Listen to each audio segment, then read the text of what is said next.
Hey guys, Michael here. Thanks for stopping by. So Canada's at the top of hundreds, if not thousands, of people across the world thinking of moving abroad. Canada's an awesome place to live. But some of those people are going to that are thinking of doing that are going to have to put their decision or their plans on hold for 2 years because of the new act that was just passed January 1st of this year. So more on that in a minute.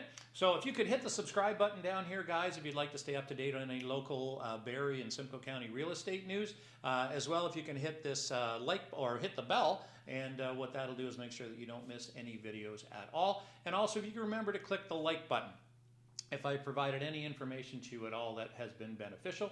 And by clicking on that, the great thing is this is the one thing that you can really do to help get this information to people that are searching it on YouTube, etc. So anyway, January 1st of 2023, a new act was brought out by the government. And what it was doing was it was banning foreign buyers from buying residential properties as an investment in Canada for 2 years. It's called the Prohibition on the Purchase of Residential Property by Non-Canadians Act.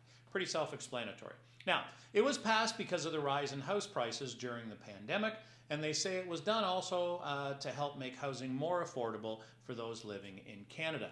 Love to know your comments on that down below. There's people are on all sides of the fence on that one. So many politicians actually believe that the foreign buyers were responsible for this as they purchased many of the properties here as investment. The housing crisis became an election issue, as we know, and Prime Minister Trudeau at the time promised to address this during the 2021 election campaign. So a spokesperson for the finance minister said in a statement, houses should be homes for Canadians to live in and not investment assets for foreigners. Well, quite honestly, that's a bit of a joke. The foreign investors or the foreign buyers take up, depending upon where you're at or what town, the larger cities, it's maybe 5% plus or minus off of that. The smaller towns, it's way less than that. So, it's a very, very small percentage of the overall market. Now, the thing is they bring out this act and then they say, okay, well, we're going to exclude these people. Well, the people they're excluding are Canadian citizens and permanent residents, makes sense. International, this one, I love this one. International students who meet certain requirements, including having spent the bulk of the previous 5 years in Canada, they'd be able to purchase a property for no more than $500,000. Really? What are you going to buy for $500,000? Can you imagine if you're in the city of Toronto or Vancouver or even Barrie? Oh, you can spend 500 grand. Good luck.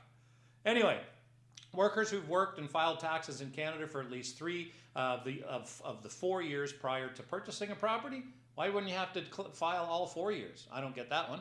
Diplomats, counselor staff, members of international organizations living in Canada, foreign nationals with temporary resident status, including fleeing conflict, and refugees.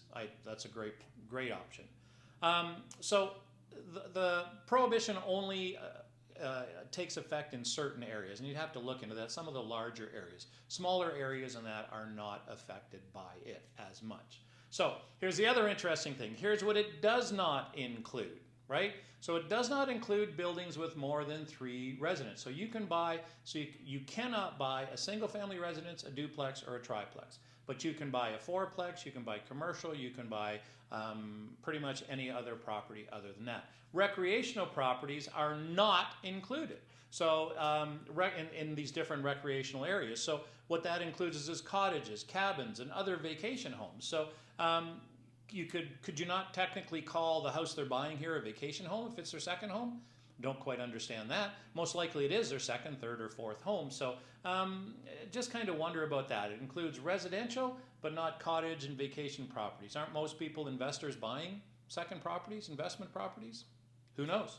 So will this ban bring prices down? So first of all, I think this has everything to do with politics and absolutely nothing to do with fixing the problem of affordable housing.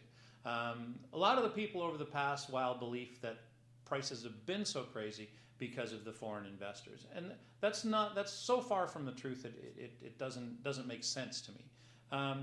The truth is we've been through something that we've never been through before. COVID over the last 2 years has set everybody on their ear. That combined with unprecedentedly low interest rates and extremely low inventory. But the one thing that people aren't talking about and why this happened mostly is during COVID, the largest demographic of homeowners, the baby boomers, did not bring their houses on the market. And what they did was they stayed in place. They brought the kids back home to them. You know, they weren't going to sell their place and go into a condo during COVID and go up elevators with people. It just didn't make any sense. So they left their houses off the market, the largest demographic of homeowners, in perfect storm. You have very extremely low interest rates with no inventory, and that's what happened. So I agree. I think the government had to do something about this, but it's easier to pick on the foreign buyers because it's just easier, right? But as I said, it's a very, very small percentage overall of what the amount of purchases that are taking place. So how bad is the crisis? Well, it's bad, right? The biggest issue is supply, and you know, how do you fix that? I don't have the answer for it, but you know, obviously you just need to build more. Well, that's not really possible because you know, so you do get them built, and the cost ends up being prohibitive, and it's not affordable housing. So it's not an easy solution, and I'm not sitting here saying that I have one, but more work can be done, and I am saying that it's not the foreign buyers that are the problem. So now prices have come down recently since February, March of 2021. Prices are softening from that, but interest rates have gone up. So it's the same basically. So we now have higher interest rates but lower prices. So basically people's payments are the same. So that's one of the challenges. So we need a bit of a softening in the interest rate. So at the time of this video, though, what's really interesting is, so we're sitting at January 7th.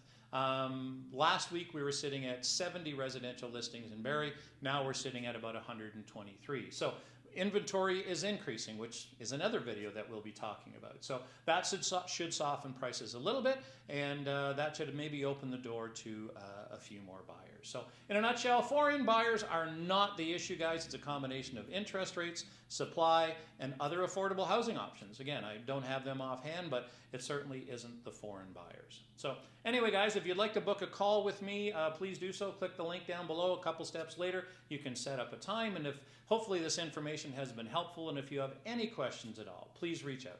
Call, text, or email, guys. Enjoy your day.